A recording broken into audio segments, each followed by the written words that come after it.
Ladies and gentlemen, hailing from Cleveland, Ohio, I give you BVO. Oh, we boxing? Yeah, we boxing. I need that belt like it ain't no other option. So we punching and weaving and blocking. Defeat ain't an option. Let them know, shoot a video, put it on BVO. Let them know, every time I punch, it's a heavy blow. BVO, bound to hit like bricks cause it was set in stone. Let them know, I ain't getting body, but I'ma hit this flow. Yeah, way more than a show, this is BVO.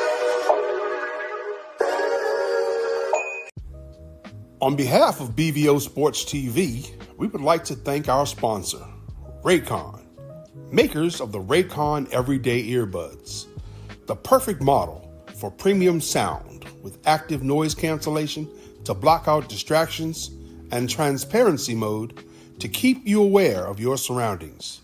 They are the ideal for your everyday needs. Just visit RayconGlobal.com. That's RayconGlobal.com and elevate your listening experience. Shout out to BVO Boxing. You understand? Check the boy out. Check the kid out. You understand? This is a sick Negro. Well, what's going on? The boy BVO Sports TV. For one of my favorite Puerto Ricans, man. What's going on, DC? I don't know if DC can hear me. Can you hear me? I don't know if my brother can hear me. Yeah. Can y'all hear me? I don't know if y'all can hear me. If y'all can hear me, put one in the chat. I don't know if y'all can hear me. But I'll start going. So we seen a really good fight this weekend. We seen Cruz get absolutely robbed. I thought it was a good card, not the best card, but a pretty good card. I'll just say this, man. Lamont Roach, he's just not that guy, and it's okay. I think from the tank fight, he did really well against a notable guy, a notable name. But at the end of the day, man, Cruz, beat the cornbread and beat the cornbread and the greens out of him, man. It wasn't even a fight. But I think he got filled more by coaching than I would say him himself. I mean, Lamont Sr, man, gave us some horrible coaching. I don't know, man. He really needed to get somebody to help him in the corner because that was garbage. What's going on? How your brother doing? Yeah, What's good? What's going on? All right, so I basically started off talking about Lamont Roach, and I just thought his father did a terrible job. I wish he would have bought Barry Hunter or somebody because I just felt like Lamont Sr was just totally out coached. I mean, I don't know what's wrong with guys being not open to getting help in the corner, but he just let all the DC down with that performance, man. He really let everybody down. This is my brother Chris watching boxing. Thank everybody watching, man. We got 19 people in the house, man. Smash the like button for your boy BVO, man. Appreciate you guys. Smash that like button. What you think about that, brother Bernardo? What do you guys think about that? I thought Senior was horrible. Lamont Sr was horrible. What do you guys think? I wouldn't say he looked horrible. Yeah, I wouldn't say he looked horrible. I just think. No, I think coaching is horrible. Who? Oh, Fulton. No. I was saying Coach Lamont Sr. His coaching was horrible. I wouldn't say he looked horrible.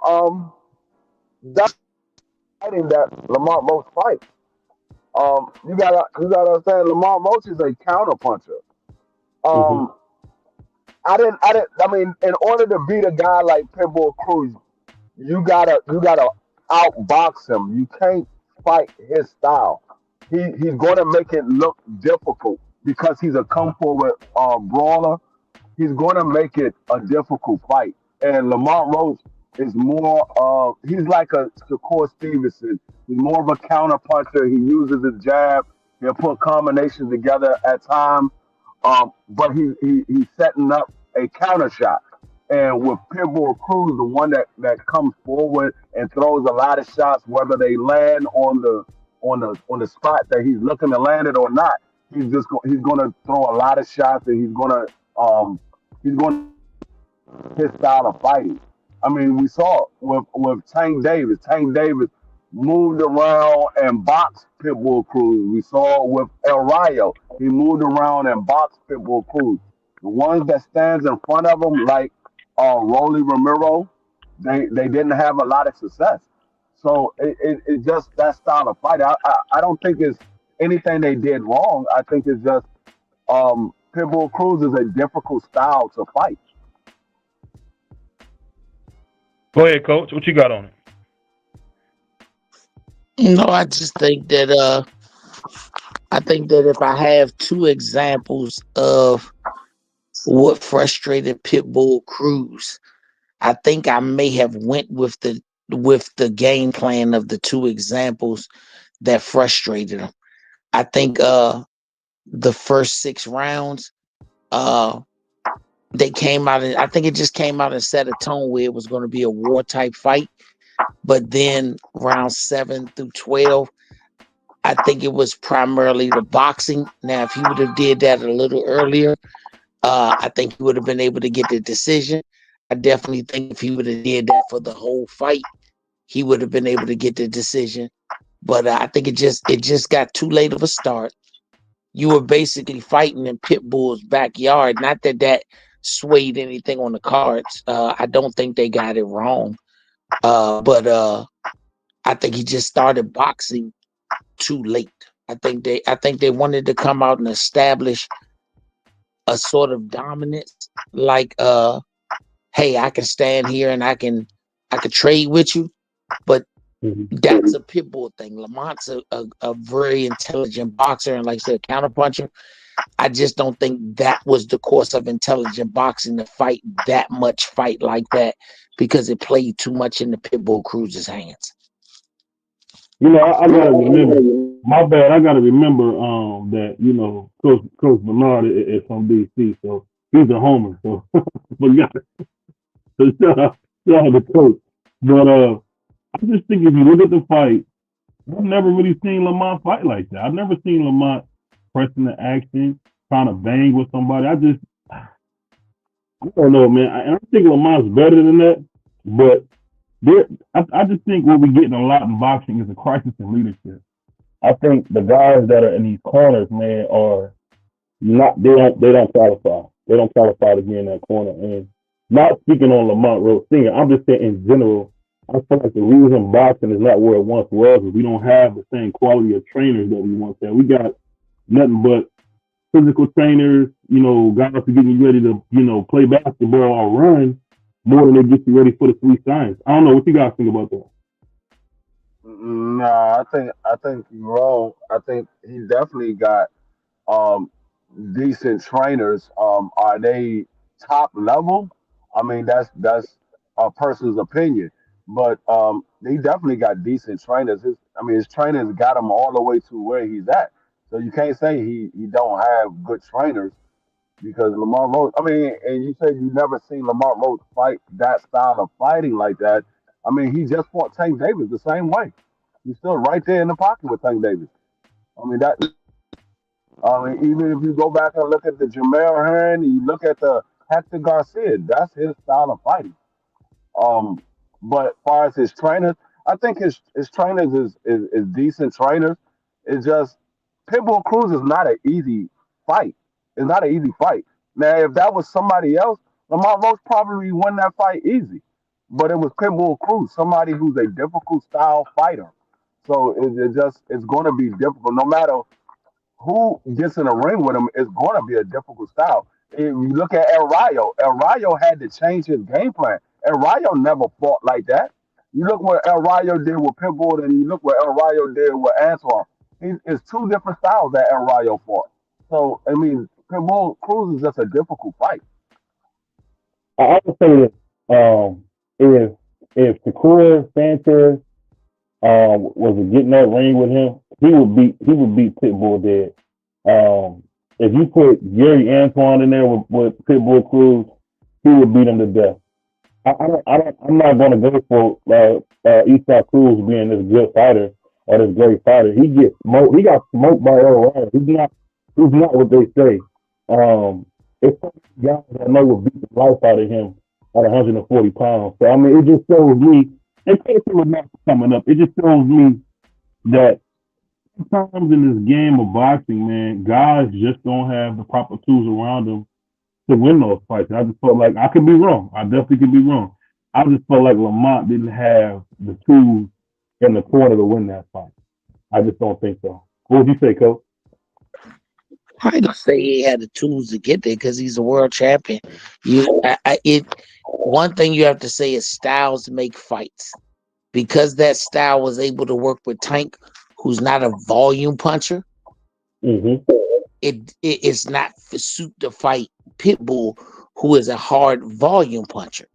Pitbull to me understands who he is a lot better than a lot of other fighters. He knows what he can do. He knows what he can't do. If you've seen one Pitbull fight, you've seen every fight.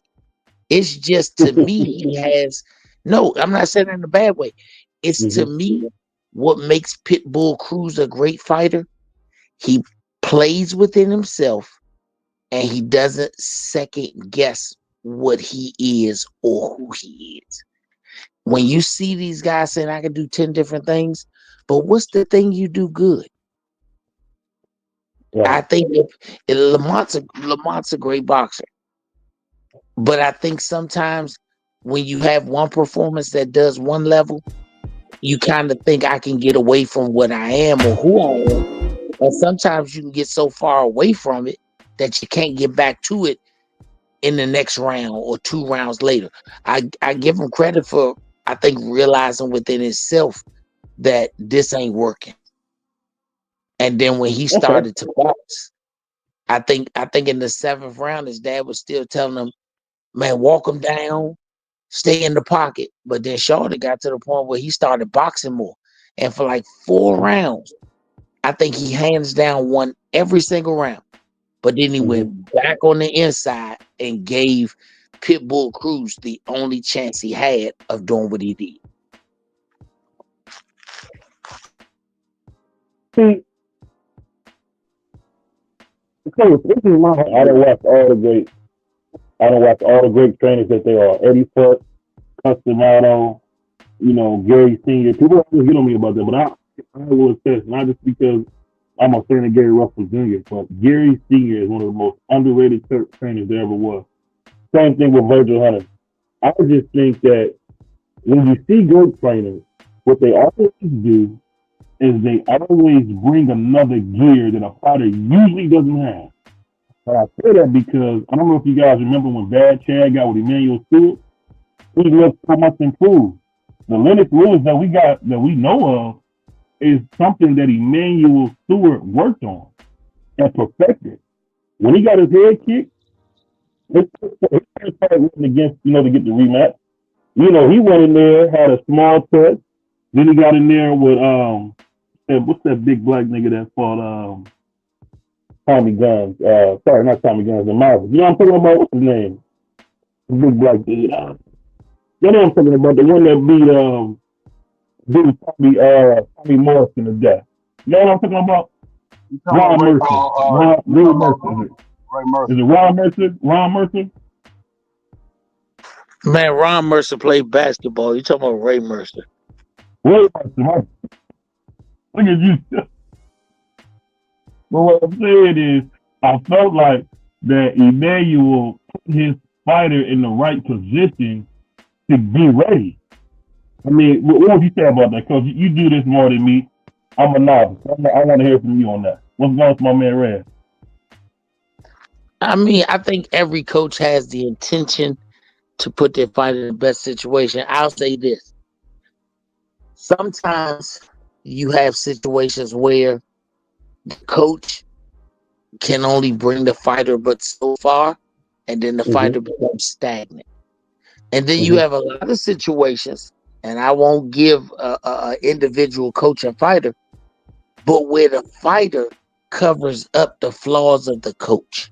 They make them look like they're world-class trainers, but when you really break it down, they're not. Yeah. It's not. I'm gonna tell you, we do not have 25 world-class coaches in boxing right now. We may only have about 7. We may only have about 7 world-class coaches. Then you have a tier down, which are good coaches. Then you have a tier down that are right situation coaches, meaning they got a hold of Michael Vick before anybody else got to get him. And he wasn't never a good coach because the 13 quarterbacks before him was garbage. But this one kid's talent could overshadow how horrible of a coach you have. And then you got the coaches who are just plain horrible and won't nobody go to them. Yeah. You know, coaching is just like they say, it's levels to this. It's the same coaches as it is fighters. It's levels to this. What you got up there, man? We kind of discussing Lamont Roach versus Isaac Cruz and just how I felt like Lamont Roach's coach let him down. What would you say? Yeah, no. So first off, I want to say hi to everybody. I didn't even know you're doing a show tonight, BVO. Shout out to you, the Puerto Rican prince there. You call him, and Mr. Hackett. Always good to be on a panel with you. And thank you so much for your son's time. We can't. Me and Clay can't talk highly enough about him. You really raised a good young man there, and we're always rooting for you guys. So keep that going. Good luck to you guys on your travels. Lamont Roach versus again, man, I guess I'm the unpopular one because I when I was doing my live scoring BVO, I had Roach winning 8-4. That was what my scorecard was. Clay's scorecard was 7-5, right? And again, I guess there was just maybe because I was watching it in a super huge like movie screen or something, but I understand. I can make an argument as to some of those rounds were close swing rounds. I think that for me, I was giving the benefit of the doubt to Lamont that I understood what his game plan was. Like I understood what he was trying to do, and the fact that 2 judges called it even kind of tells you, that it is what it is. But for everybody else who's saying, oh man, Isaac Cruz killed him, like, what are you guys watching? Isaac Cruz didn't kill him. I mean, Isaac Cruz put up a competitive fight. I think Jaleel said it best. He went balls out early, but that was more Lamont Roach's gamble more than it was Isaac Cruz is so good. But from round 5 on, sure looked like Lamont Roach pretty much controlled him the rest of the way. So I agree. I just, again, and then the other thing too is you're going to hear a lot of different places, BVO, where they'll talk down on Lamont Roach, and I absolutely hate that. I absolutely hate it because all this guy did was win a 130-pound world championship and then decide to move up in weight to fight Tank Davis, who at the time everyone was proclaiming to be the best, or a lot of people were proclaiming to be the best at 135, in which Roach beat him. And then he moved up again to another weight class and fought a fight that I felt he won. I'm not the only one that felt he won. And then you guys are going to, people, not you guys, but people in general are going to tear him down. Why are you tearing down a fighter who is so good for boxing, right? Like Lamont Roach is a fan's type of fighter. I like him a lot. I like that he goes out there, he does his best. He's pushing himself for greatness. In all honesty, if I believe if Lamont Roach had like so much money that he can get, nutrition teams and the whole bit, he could probably, he would 100% dominate 130 pounds. And at 135, I'd love to see. I mean, I just saw Shockey Foster look that good. Let me see that, right? But again, we're in this weird space of promotions where I know for me, Mr. Hackett, I've been tired of it for a long time as to why one fighter can't fight another fighter because they're in certain promotions, whatever. Thank you. When Zuffa Boxing comes along, that's going to fix a lot of these problems. I'll say that. People will get a chance to fight. People will get paid. Activity will happen. And I say that to BVO to say, I just saw Frank Martin come back after a long, long layoff. Mm-hmm. I would hate to see him be shelved for whatever promotional reason there is. I'd like to see Frank Martin come right back fight in January or February. These young fighters, they need activity, man. I'm done with this whole, this fight doesn't make sense. That fight doesn't make sense. Mr. Hackett, I wish all of them had Jalil's attitude. I'll fight whoever you put in front of me. I wish all of them were like this. So, but one, you can't look at that with Jalil because one, Jalil's a Mexican. Mexicans fight everybody, so that's not really new to him. That's just how Mexican fighters are. They're gonna fight. They're looking to fight. Cesar Chavez was old as hell fighting Oscar De La Hoya. Why? Because he loved to fight. To me, I don't give fighters credit when they have a Mexican style and they want to fight it. That's just what Mexicans do. So that's why I say that. But for me, I just got to say, if you are a world-class guy, like Lamont Roach says he is, that's what he says, and you go in there and you look regular again, I mean, we can say what we want about Tank. That fight's over and done with. We seen that point deduction. I mean, we seen Lamont Roach about to hit his pockets, man. His legs are all over the place. I mean, Esau Cruz didn't fight the best fight, but he fought a decent fight, and I thought he fought enough to win. But it just goes to show you, boxing is still about if people like you or not. If people don't like you, you don't get the decision. I just don't understand that. I just think that's bad for boxing, and it's just, for me, it's the craziest thing I've ever seen. What would you guys say to that? That it seems to still be if you like me game in boxing. If you don't want it to matter, knock people out. Well said. Well said. What you got, Free?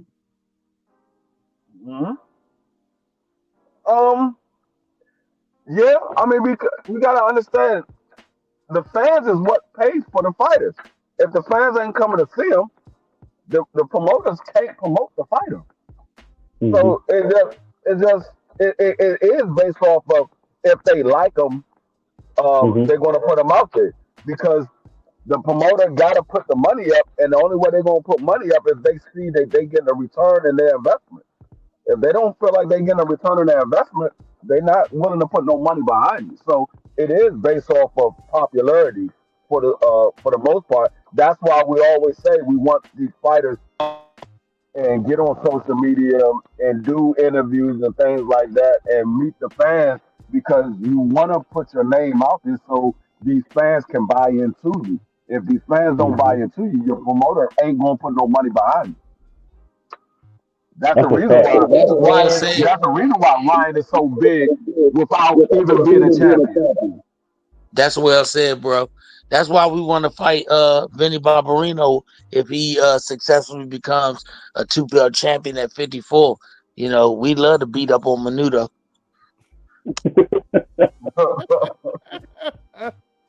Oh man. All the time. He's gonna have to answer for that, man. That was the word on the street. He's gonna have to answer for those words. But I'll say this.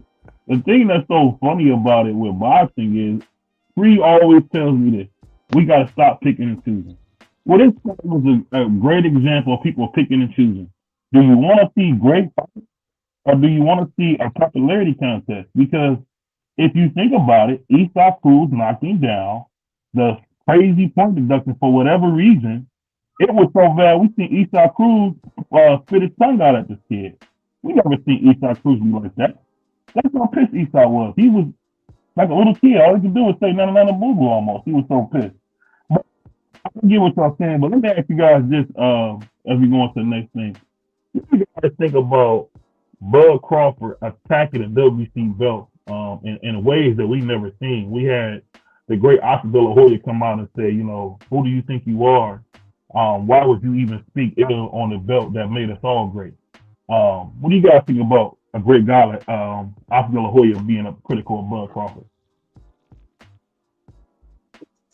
Didn't Oscar De La Hoya say the exact same thing that Bud Crawford said years ago? And the exact same thing. Not only that, Mr. Hackett, Oscar De La Hoya said it this year when he was on live with Shannon Sharp show when he was doing the Club Shay Shay, and we actually on Claymore's show earlier today we started that way. We showed the clip of Oscar talking this week attacking Bud, and then we showed the clip of him at Club Shay Shay saying the complete opposite thing, everything that Bud was saying, that Oscar was saying, and again, Bud isn't the first person to do this. I mean, Errol did it. Floyd's got a whole speech about what's wrong with boxing, and there's way too many belts, and why belts. We never heard nobody threaten the commissioner like Bud did. I think that if you re-watch Oscar De La Hoya with Club Shay Shay, he was very clear about the non-importance of these sanctioning bodies, and I don't want to misquote him, so you can watch it yourself, but I'll paraphrase. Oscar said he would rather go to the toy store and buy the belt because the only belt that matters is the Ring Magazine belt, which is free. That's literally what he said earlier this year. You guys can look it up on Club Shay Shay. And, Ray got the whole story. Bud came on there with a do-rag on, basically telling Mauricio, a 60-something-year-old man, slap yourself or all this. Like, I don't understand where the anger and all that came from. Look, for me, and I don't know about you, Mr. Haggard, but for me, guys, I don't care the age or this or that. Bud is a grown-ass man. He's got every right to do whatever he wants. But the last time I checked, Mauricio attacked him first. Bud didn't even say anything. Mauricio is the one that decided to go on the cameras and say, he didn't even apologize and blah, say, whatever, blah, blah, blah, blah, blah. So what did you expect Terrence Crawford to do? Just sit there and say nothing? Of course, Terrence Crawford was going to expect him to have class. He's supposed to be a champion. Why ain't he got no class? Nah, BBO. No. I wouldn't say nothing like this. Muhammad Ali would never say no crap like this. Get out of here. Stop. Ray Leonard wouldn't say now you're just like capping, bro. You're just capping. BBO, this is when other people get out of character, it's fine. But when we get out of character, why we ain't got no class? Why they ain't got no class? Exactly. Why we gotta be the one? Why we gotta be the one that's a school student? Why they can't go to school and have class? Why it's always gotta be us? Nobody say nothing about nobody else. Everybody else can get out of character and do whatever they want to do. Never they doing anything wrong. But when we do the exact same thing they do, why he ain't got no class? Why he can't be more humble? Why this? Why that? I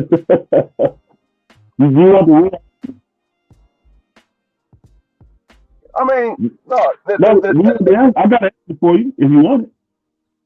No, the point of the matter is an opportunist.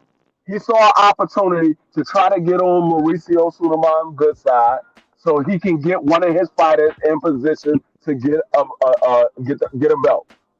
So that's all Oscar was doing. That's all he was doing. He was trying to get on Mauricio's good side so he can get his fighter in position to get a belt. This reminds me like of the Godfather scene where the old man was rushing out the room with all the guys, and then they lit the place up. I feel like that's what Bud did. I feel like he just went in there for no reason, took the belt, took the prestige of having the green belt, and then he just tried to eliminate the whole board and try to, basically pull his pants down and try to poop on the board. I just don't see why he would do that. I mean, y'all can say I'm tapping, but that's okay. I'm just saying our classy, great fighters wouldn't do that. Muhammad Ali wouldn't do that. You think Muhammad Ali didn't have grievances? Of course he did. Ray Leonard had a grievance with the WC, but it never came out. But with Bud, we got to have this like Zeus Network moment where he got a do-rag on some 6-year-old man to slap himself. Like, what are you talking about? Would you want somebody to talk to your father like that? I wouldn't let nobody talk to my father like that. That's crazy. I mean, but where was you at when AJ threw the belts out the ring? The man lost the fight, threw the belts out the ring. Where were you at? You remember I said he was horrible when he did that. He was horrible. I said he was horrible. If you don't play that game, he was horrible for that. We got fighters throwing belts out the ring. We got fighters throwing belts in the trash can. We got fighters saying we don't need the belts. We got fighters saying I'm not paying for those belts.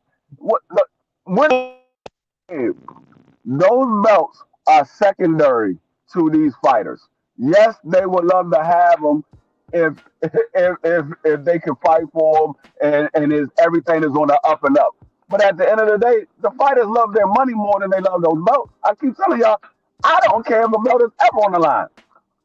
What was one of the biggest fights that we had in 2000? What was that? 2022, 2023?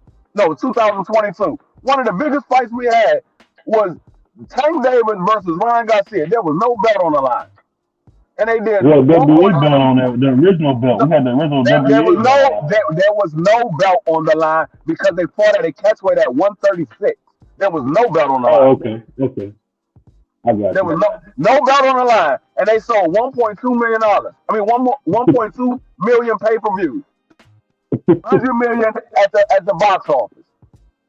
So the belts are secondary when it comes to these fighters. They care about their money, and when you digging into their pockets, they like, hold up, I'm already being taxed by the government. I'm being taxed by my promoter. I'm being taxed by my trainer, my sparring partners. Now you want to come tax me? You don't even do nothing for me except for give me a belt that I can't even wear with my pants. I can only wear when I come to the ring. You gotta talk to Fisherman Free, man. This dude's talking crazy, man. What you got for him, Coach? I think he hit it on. I think he hit it on the point, man. I just think that, like I said before, belts are valuable on the come up, but when you become that small group of fighters, Canelo, Floyd, AJ, Fury, when you become those superstar level fighters, then you already eclipse the belts. You fighting you is the belt. If somebody said, I'm gonna pay you to fight Bud Crawford, or I'm gonna pay you to fight Jerron Ennis, which one you think gonna pay you more? Oh, Bud Crawford. All right, so it don't matter about the belt, because I didn't even say a belt was on the line. I just said which one gonna pay you more. You answered the question just like every logical thinking person. I didn't say nothing about a belt. I just said which one gonna pay you more. This is called prize fighting. So you fight for a prize. It's not called belt fighting, because then we would fight for a belt. But we see that can almost not even be rival. Like, so to have a guy just come out of nowhere, a Johnny come lately, who's going to be known as one of the greatest fighters that ever lived, the really talk the way he talked. I mean, I thought Mauricio deserved an apology. You guys didn't think that? Why deserve an apology? When two men have a conversation and they put their opinions out there, why am I apologizing for the way I feel? Maybe I'm wrong. I thought his time was off. What? Come on, man. Yeah. You don't even talk to people like that in business. BVO, come on, man. Come on, man. We in the boxing business. We're probably in the worst business known to sports mankind. The boxing don't choose you. You choose boxing. And when you choose it, you got to take everything that come with it. Like I said, my son get a chance to be a champion. We paying that fee. But if my son making $50 million, we got to discuss how much we're going to cap it at. Because if you're talking about it's uncapped and you just get 3%, BVO, you be cussing your own father out if he told you take 3% of $50 million just because he your dad. He so Hold on, video. Did you say why didn't Bud? You said why didn't Bud apologize? yeah. You didn't hear his tone? No, you talking about a guy that fight for a living. He doesn't go into the ring and be apologetic for what he did. So why do you think that that's going to be in his demeanor to apologize for something that he say or something that he do? That's not what's in his nature. His nature is to go out there and fight, whether it's with words or it's his fists. His nature is to go fight. He's not going to apologize for what he said. He's never apologized for what he said. He said his dad. He even said some stuff about his own fans. He didn't apologize for that. What makes you think you want to apologize for Mauricio? The actual people that put money in his pocket. And if you want somebody to apologize, have these fighters apologize that's ducking fights. Have these fighters apologize that get in the ring like Turkey Al Sheik said and play Tom and Jerry. Because they getting paid their full check to play Tom and Jerry. Come on, man. Have these guys apologize who want to be considered four kings and they never even fought each other, disrespecting. You want to talk about disrespect? That disrespects Marvin Hagler, Tommy Hearns, Sugar Ray Leonard, and Roberto Duran to the utmost, who had to fight to be considered four kings. So there's a lot of disrespect to go around. Hey, one thing I will say, salute to my brothers, man. I see y'all picking and choosing. And that's okay. That's okay. I mean, I love Bud. I get why y'all saying that and why y'all doing that. I just think it's just hard, man. It's just hard because the green belt has been good for us in boxing. You already know. I ain't no Bud fan, so you already know. I'm not picking and choosing anything. I ain't no Bud fan, but I'm calling it straight down the middle. He ain't said nothing that none of us have already said many times before. They need to get rid of these belts because there's too many of them for one, and for second of all, they don't even hold true to their own rules. So why should Now, they can't get rid of all the belts. They just got to give other options. Like, I think TKO and Zephyr will provide other options. But boxing, the soap opera of boxing needs all those belts. It'll be boring if we give all them belts. How can Zephyr and them do what they want with the Ring Magazine belt? Because that's the lineal belt. So if I'm not in your program, I can't fight for the belt that John L. Sullivan wore, the belt that Muhammad Ali wore, the belt Joe Louis wore. That's crazy. BVO, what makes you think that I mean, unless you have some information that we don't know, Nick Khan already spoke about this. What makes you think that the Zuffa Boxing champion won't be ranked? They'll be ranked and recognized by Ring Magazine, which is why it's the fastest way. No, I'm saying a guy who's not a part of Zuffa is what I'm saying. If you're not a part of Zuffa, no, if you're not a part of so here, they made it very clear. Nothing's changing with the Muhammad Ali Act. They're doing an extension for it once it passes, the Senate, Congress, however it works. Then they're going to go ahead and make an announcement. But the way it works now, going into 2026 for boxing, is clear. If you would like to continue to do the way you're accustomed to doing business as a professional boxer, great, no problem.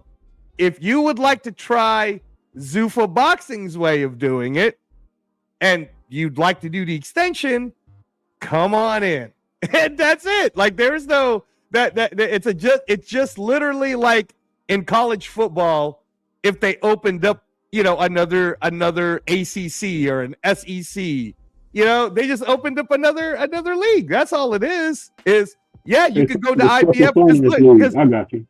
Because it's happening now, right? Like, oh, we're not going to go the WBC way because it's faster for us to go the IBF route. Oh, we're not going to do the WBA way because we'd rather fight the people at the WBO. All that's happening right now, which is all just whack, right? I mean, like, it's the funniest thing to me, guys. is Mhm. if you look at the ring rankings at 154, the Yeah. number one guy doesn't have a world title. So Ring Magazine and their writers believe that the number one guy, the guy that's the best in the division, the guy that's fought the hardest people, is not even the guy holding a belt. So Yeah, make King that Virgil. make sense. Make that make sense, right? Now, for me, it makes sense in the if you are into believing what the writers program is, it's like us when we look at college football. If the Associated Press is telling us that Alabama deserves to be in the playoffs, even though they lost 3 times, are we? I mean, is anyone really arguing it? Like, first of all, if Alabama, Let me just say this, Rez. Let me say this real quick before you finish, man. Well, our writers don't know shit about boxing. So it was, but you know what I mean, right? Like it won't Did matter. you hear what you said? What's that? You hear No. what you said? I'm talking about the Yeah, I heard it. I know. I was talking about like how the Associated Press is basically telling all of the viewership of college football who the teams are or the committee or whoever that's going to get to make it to the playoffs. Now, for me, you can do individual arguments, right? Oh, I think like we're like we're in the Mountain West, okay? The and the Mountain West team that beat UNLV, it's Boise State. Boise State doesn't even get to play in the regular playoffs. They're playing the Washington Huskies in the LA Bowl, right? So that's like saying, cool, man, you get to go ahead and go compete for, whatever, the IBO. Like, it doesn't matter. But for the national championship, there's I think it's Alabama, right, Mr. Hackett? They lost 3 times, right? They've lost 3. I think they lost 3. That's true. Right, Yeah, right. But they're They're the only ones that lost 3 times that's in the playoffs. right. Yeah, but Right. they had a They're- good but they're- schedule. Right, exactly. Strength of schedule. You nailed it on the head. So, Virgil Ortiz, all you got to do is look at it. Did Virgil Ortiz have the hardest fight so far at 154? If the answer with all those writers who are telling us who number 1 is yes, then he's number 1. Boom, done. It doesn't matter. Like, people who believe Fundura should be number 1. It's like, great. That's a great argument. Awesome. At the end of the day, man, if Fundura really wants to be number 1, why don't you tell him to go tell the PBC to make sure that they do a contract for Virgil Ortiz? Oh, they're not going to do that? Then you can STFU then. like it doesn't matter anymore, right? You cold-blooded, man. I mean, I'm just saying, like I think that's what's going to change. This is a sick Negro. I think that in 2026, there is only one company that has a TV media rights deal. That's TKO Holdings. And TKO Holdings is giving all combat sports for 100% free on Paramount Plus and CBS. So if you're a boxer and you want to continue playing these little, I got to go play across the street games, or I got to be with that group, and you want to do that, and then if you're Frank Martin, it's taking you over a year to fight, you could do that. That's your prerogative. But fighters who want activity within a 5-month period, who want to get a consistent paycheck, who want to get insurance while they're on training camp, who want to get help with nutritionists and strength and conditioning coaches and all of that, well, there's this other thing that you could sign, the Muhammad Ali extension, in where you can be with Zuffa Boxing. Oh, and by the way, you get to fight on American television, which will also be shown on a global network. It's up to you, though. It's up to you, boxer, with only 11 fights or 10 fights or 9 fights. Totally up to you. Would you rather sign with PBC and wonder when your next fight is? Or would you like to sign with us and know for a fact you're going to get, at the very minimum, 2 fights this year? You see what I'm trying to say? It's pretty simple, man. And they're not eliminating the ability to have great fights. You could actually say that, I'll use my example. Jalil has a better path to a Xander Zayas fight through the Zuffa process than going through the process that's currently in position now.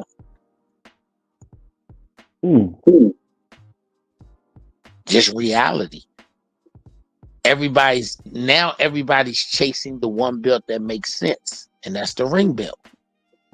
And if the person who has the ring belt is the person who's actually putting the biggest and best fights on and putting the biggest and best fight.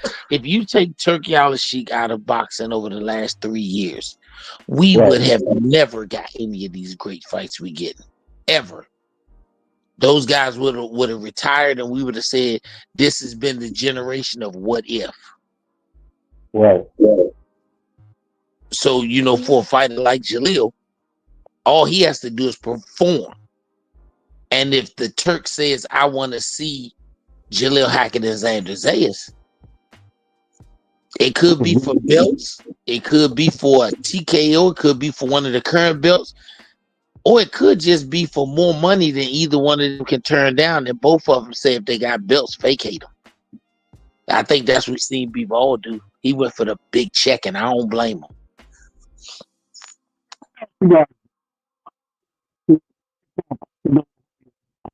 The Ring magazine. I know what he was going with it, because I see with Turkey, this dude Turkey that just like made the Ring magazine matter again. It's like he made it the Bible of boxing. I don't know how he did it, but it's crazy, because I remember for all the time, my man Oscar did nothing with it. What you guys think about that?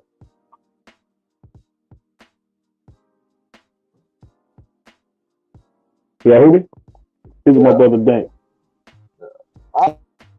With it, I mean, if you think about it, I mean, we see more publicity for Ring magazine in a long time. I mean, every time you turn around, you see a Ring magazine put something out there. Oscar didn't do anything. He was just holding on, saying he was the owner of it. I mean, but he didn't do anything with it. Literally, didn't do nothing with it. Nothing. Not to speak up for Oscar, not to speak up for Oscar, but he wasn't going to do nothing with it when all the best fighters were fighting for PBC or Top Rank. What, he going to keep giving awards away to his competition?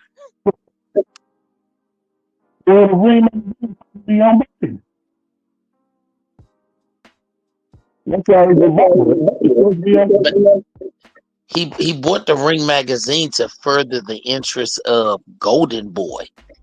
Golden Boy didn't have nobody that could further that interest. So why would I give anything away if it's only me giving free commercial space to the other fighters that fight for other promoters, and it does nothing for my guys? Come on, they still got to make business sense now. What would you say, Rand? What would you say about that? The Oscars? You think you fumbled the bag with the Ring magazine? Because I forgot, until Turkey came around, it's like the Ring magazine means something again, like a lot of little kids. It's crazy. Look, man, Oscar got bailed out when Turkey gave him a bunch of money to get the Ring magazine. The Ring magazine is the legitimate magazine that regular, casual sports fans will again recognize, like how they used to recognize it, as the main news when it comes to boxing. So if we want to attack, if we start to feel like Ring magazine's going to do funny stuff, we'll be open to attacking them. As far as I could see, I don't really see any favoritisms. I mean, you could argue things here and there, but when I look at the Ring rankings, I mean, I can make little debates here and there, but for the most part, when I look at a top 10 of Ring, I'm like, yeah, those are all good fighters. It's not like, hey, there's all these really amazing teams that all deserve to be here, except that one guy who, for whatever reason, he's terrible. I don't know why he's, you know what I mean? Like, all of them are good. So that's why it creates competition, which is really what it should be about anyway. It should be about competition. I don't care if you've lost, 3 or 4 times. All I care about is if you're one of the best fighters and one of the more exciting fighters for us to want to watch, then the people should know about you. My problem with the old way is you would literally get hidden because of fear or agenda or whatever. The only agenda Turkey Alice Sheikh wants is what the prince wants, and what the prince wants is for the Saudi name to be rebranded to be a good thing and not a bad thing. So you see Riyadh season everywhere. You see it on every sporting event. You're seeing Hollywood get involved. And what'll be crazy is you're about to see it on American TV, man. That'll be the craziest thing to me, is to watch the first CBS event on free TV and be like, oh, look at that. It says Riyadh season. That'll be awesome. But my whole point is, at least now you got a young man like, let's say, like Jaleel. He's only 22. If he wants to continue for the next 10 years, he actually has a good career path now. He won't have to play this dumb game of I don't know where to go because this promotional group is blocking me out. There is no more blocking out. He can, just like Marvin Hagler, man. I'm gonna let my fists do the talking. I'll figure out when people like me, when people figure out that I'm the best. And to this day, we still talk about Marvin Hagler, and people forget that Marvin Hagler was being exactly. Yeah, but to this day, man, we still talk about Marvin Hagler. And he didn't have the same path as Sugar Ray, and it still didn't matter. So let me this last thing from got it. What do you guys think about Nigel Benn making the Hall of Fame? I thought that was kind of a reach. What do you guys think about that? No, I don't see a problem with him being a Hall of Famer. I think at the time that he was doing what he did it to a level that people remember. People remember who he was. They remember the style of his career. I don't see a problem with it. Yeah, he's a legend of the sport. He's a legend of the sport, PVO. He's a legend of the sport, and if we're gonna do nationalism about it, he knocked out Iran Barkley. So what else do we have to say? You know what I mean? Like, why wouldn't he deserve being in the Hall of Fame? The guy beat Gerald McClellan. You know what I mean? Right? Like, why would we not have him go into the Hall of Fame? Like, what would the exact reason? Tank doesn't deserve to be in the Hall of Fame, and he'll probably get in it. And we're gonna cry about Nigel Benn. See, I can't say that because he did technically win 2 divisions, man. He won 130, 135. So I would say every time you're a 2-division champion, I think you're a Hall of Famer to me. As hard as boxing is, I think we had eight original weight classes. Now we up to 16. If you can become a multi-division champion, I think you should be in the Hall of Fame. I really do. Like, I think it's a travesty. But what's my dude that beat Bernard for the title? Was it Julian Jackson? I can't believe he's not in the Hall of Fame. I mean, right? There's plenty of people that are not on the Hall of Fame. I agree with you. That should be on the Hall of Fame. Just like for me as a Raider fan, there's plenty of our players that aren't on the Hall of Fame, and we sit there and go, I don't know what's wrong with you guys. This must be a political thing because those guys should totally be in the Hall of Fame. But if we're talking about, again, specifically, if the question is, how do we feel about Nigel Benn going into the Hall of Fame? Nigel Benn was the WBO 160-pound champion, and then he was the WBC 168-pound champion. He was 2-division champ. He beat all, great names that we know of.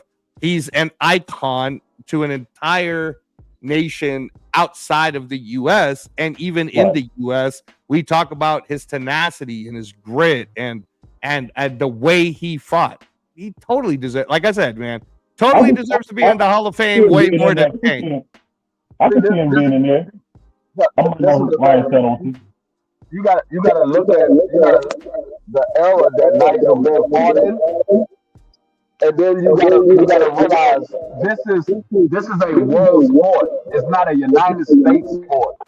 So Nigel Benn, at that time that he was fighting, one of the best guys from overseas. He's one of the best guys from overseas, and then he dominated a lot of his opponents, and he didn't have a weak resume. His resume was pretty good.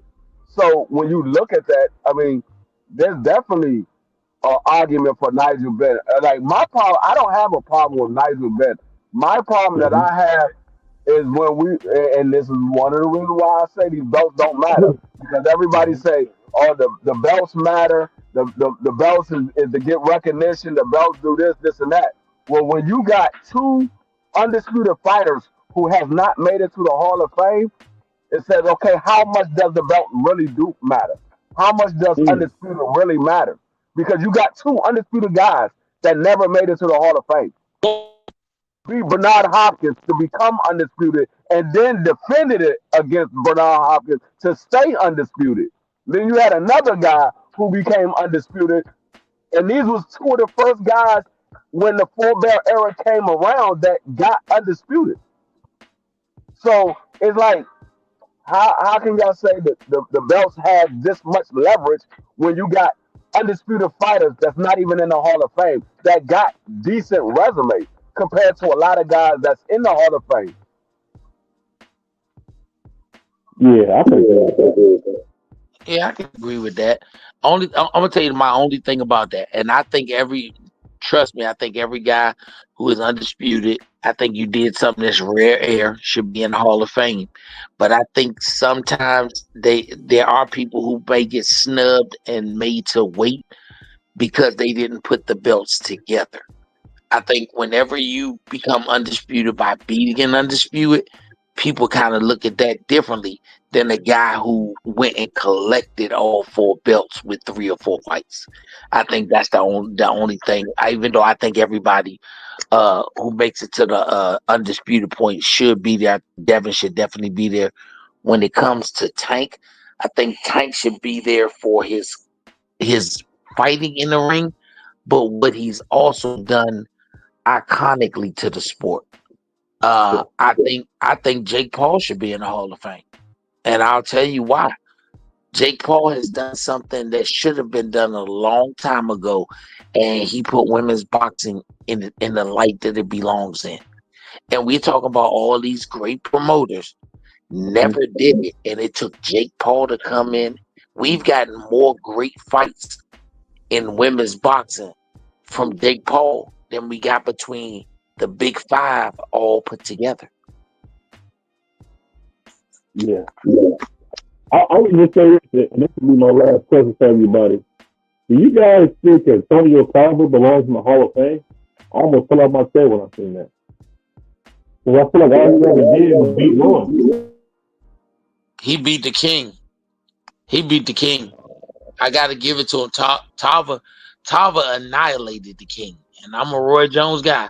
Tarver annihilated the king when he was still at kingly status. That's why I put him in there. I'm right there with you, BBO, because if you put Antonio Tarver, then you got to put James Buster Douglas in the Hall of Fame. Because he beat Mike Tyson when Mike Tyson was at the top of the game. And then he got, I mean, you pretty much never heard of James Buster Douglas after that. Same thing with Antonio Tarver. Antonio Tarver beat Roy Jones, and that's pretty much the highlight of his career. So I understand why BBO is like that, because I'm the same way when it comes to Antonio Tarver. I'm like, okay, you got your name off of Roy Jones, but you never really did anything after that. I agree with you, brother. I agree with you. I don't agree with BBO because he already got Emilio Vargas in the Hall of Fame. So I didn't agree with him. That's funny. That is funny.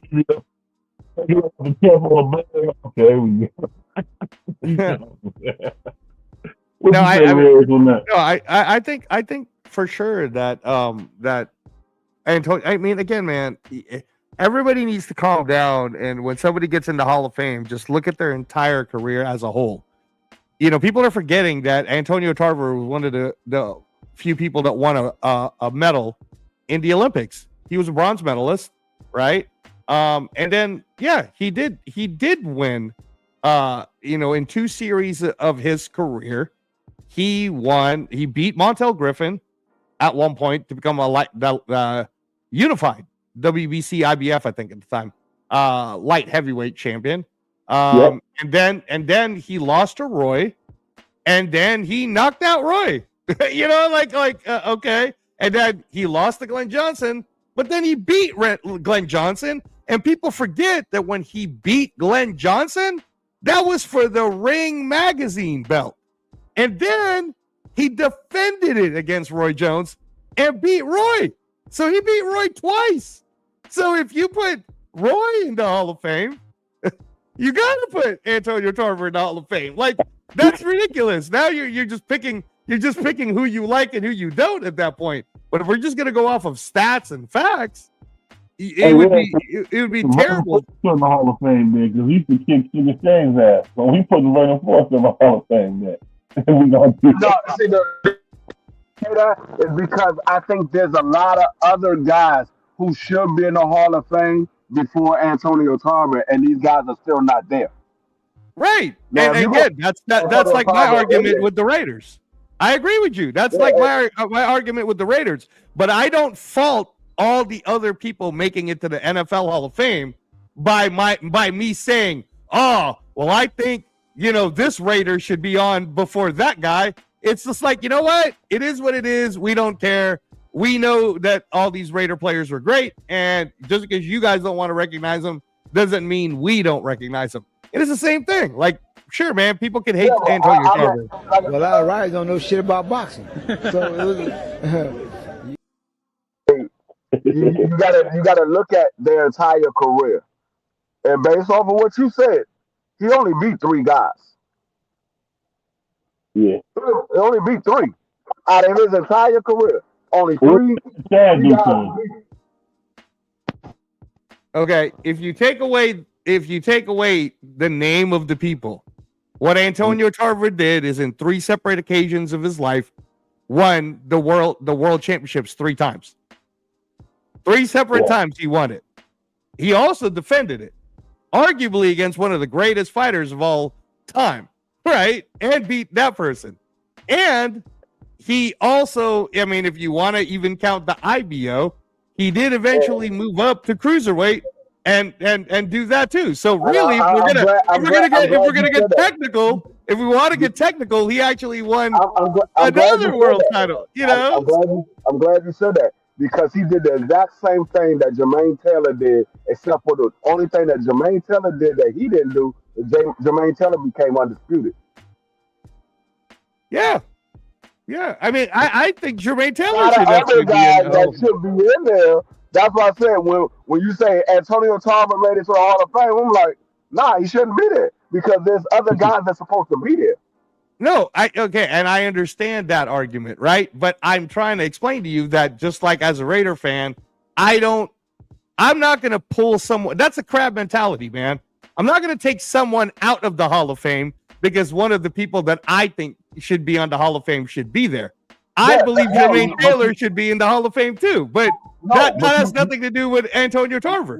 No, because you got to pull somebody out, because there's a certain amount of people that can go in every year. So if there's a certain amount of people, that means somebody's going to get left out. So that's why you got to pull them out. Well, like I said, man, there's people like Mr. Hackett who believes Tank Davis deserves to be in the Hall of Fame, and I don't believe he deserves to be in the Hall of Fame. Not right. If he retires right now, I don't believe Tank Davis should be on the Hall of Fame. No, if he does something. I mean, you gotta look at what Tank did in his career. He was a 5-time champion, and Tank Davis is probably one of the biggest pay-per-view stars of this generation. Okay. So he broken box office records. Okay. By putting on fight. With that's what you call somebody that is a Hall of Famer. They doing things that nobody else has done. Really? Is that what you call a Hall of Famer? So what Jermaine Taylor did, being undisputed, isn't a Hall of Fame worthy? It is, right? So I could be, just like you're saying to me, I could go, no, I don't think Tank should be in there because Jermaine isn't in there. You see what I'm trying to say? Yes. That's what I'm trying to say. You can say that, but what Jermaine didn't do is become a 5-time champion. He did not sell out. He did not break box office records. He didn't do that. The only thing that he did that Tank Davis didn't do is become undisputed. Oh, is that the only thing? BBO, No, is see, that the he only didn't. No, but what I said was he did everything that Antonio Tarver did and become undisputed. Jermaine Taylor did. Jermaine Taylor didn't do everything that Tank did and become undisputed.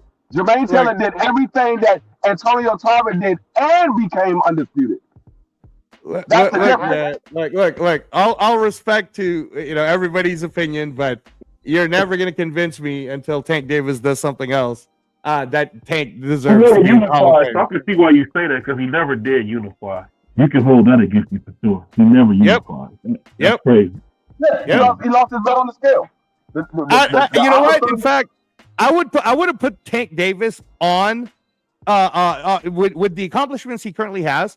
I would have put Tank Davis on the Hall of Fame if he'd have fought some really good fighters like he was supposed to fight, even if he lost. Because Jermaine Taylor lost to Carl Froch. You know what I'm trying to say, right? Like if Tank would do that, I'd be like, Carl Froch lost to Andre Ward. He didn't care. He lost to Andre Ward. Exactly. I understand that, but at the same, like we all already know, Tank Davis wasn't making his. Those were fights that were being made for him by Floyd and Leonard Allaby. Well, too bad. If Jermaine Taylor's not in the Hall of Fame, I could make the same argument as to why I don't want Tank in the Hall of Fame. I love I never said that. I never said I didn't want Antonio Tarver in the Hall of Fame. I said he shouldn't be in it over a guy like Jermaine Taylor. And I believe Tank can be on the Hall of Fame over a guy like Jermaine Taylor. It's the same thing, man. It's the same thing. Who said Tank is going to get in there before Jermaine Taylor? I don't know. I know how crazy things are, though. You're the one talking about popularity and this and that. And, these people doing it, man, they're diabolical. So I don't know. I don't know what to tell you. On that note, man, I appreciate everybody coming through, man. Thank you to everybody for the support. We almost at 6,200 subscribers, man.